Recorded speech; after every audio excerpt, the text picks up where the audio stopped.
You are making the wrong decision about your extracurricular activities. There are objectively extracurriculars med schools care more about than others. And in this video, I'll give you a list of the ones they care most about and how you can use them to put together a cohesive, compelling pre-med application. I'm Mike. I graduated from UCLA med school and I'm now an anesthesiology resident in New York City. And over the last 7 years, I've helped thousands of pre-meds just like you get into their dream medical schools. So let's start with the extracurriculars that med schools don't care about. They include scribing, EMT, medical assistant, hospital volunteering. All of these extracurriculars that you may have are painfully generic. Many pre-meds only have these extracurriculars on their resume, and alone they will not get you into medical school. In fact, so many pre-meds rely on these generic extracurriculars that I believe that it is one of the most compelling reasons driving rejections to medical schools. And if these are the only extracurriculars on your resume, that's okay right now, but it is not okay when you apply.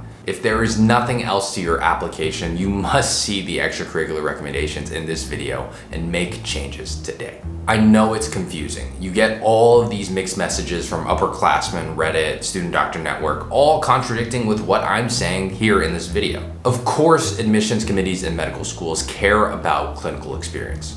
And this is why so many pre-meds have hospital volunteering, have that EMT, but that doesn't change how painfully generic these extracurriculars are. According to the AAMC MSAR, 90% of pre-meds who got into top medical schools have clinical experience. This metric really isn't that helpful though, because how many pre-meds who didn't get into medical school also had clinical experience? Truthfully, probably very close to 90%. And so clinical experience is what I bucket into the necessary and important, but not enough category. It's necessary because every pre-med has it. It's important because the AAMC, the MSAR select for it, but it's not enough in that by itself, it won't get you into medical school. So what is the difference between pre-meds who get in and pre-meds who do not? Unfortunately, there's no public data on what types of clinical experiences are more impressive than others. But here at Pre-Med Catalyst, within our internal data set with our students, we've seen that students with either one or both of these clinical experience qualifiers are more competitive than the average pre-med. Qualifier number one, they have made some sort of significant impact in their clinical experience. For example, there are many pre-med EMTs, but there are few like Sam, who leveraged her bioengineering background to make pulse oximeters to give to other EMT employees in her company. Qualifier number two, the clinical experience is highly specific and directly related to the overarching theme of that pre-med's application. Again, for example, there are many pre-med EMTs, but there are few like our Pre-Med Catalyst mentee, Dawn, who is a co-founder for a political action committee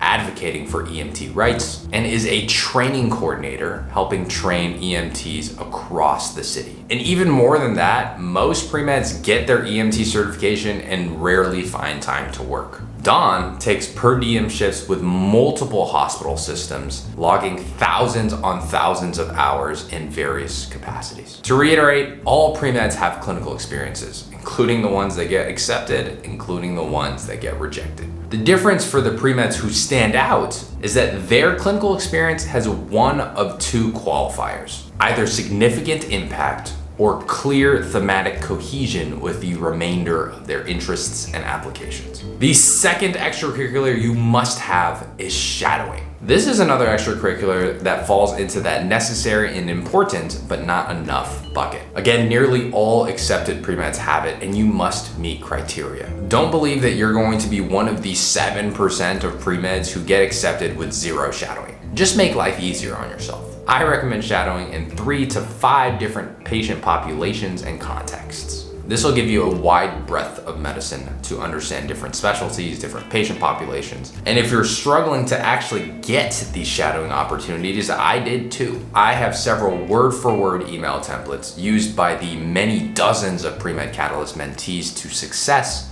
You can use them right now for free to contact professors and doctors to earn opportunities with them. This plug and play template is available right now in the link in our description box below for completely free.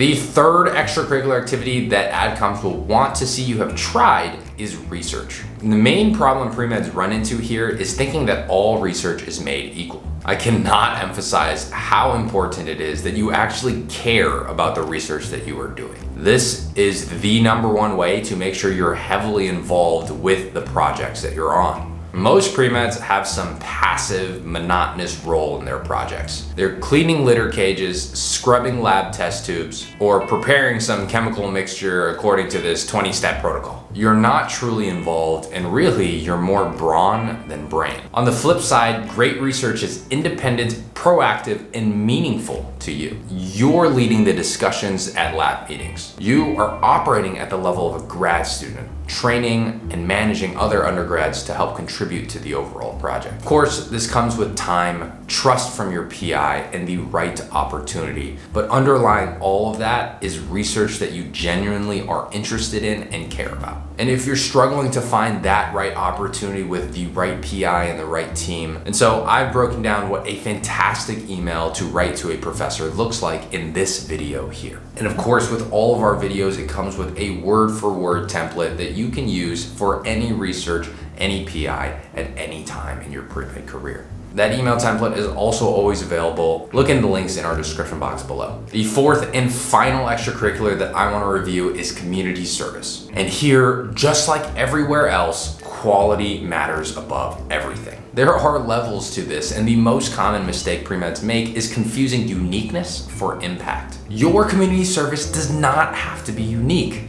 In fact, many pre-meds have unique community service experiences that are not impactful. Let's say you put on your resume that you crochet wool hats for patients, but unfortunately, you've only been able to donate one wool hat over the last 3 years.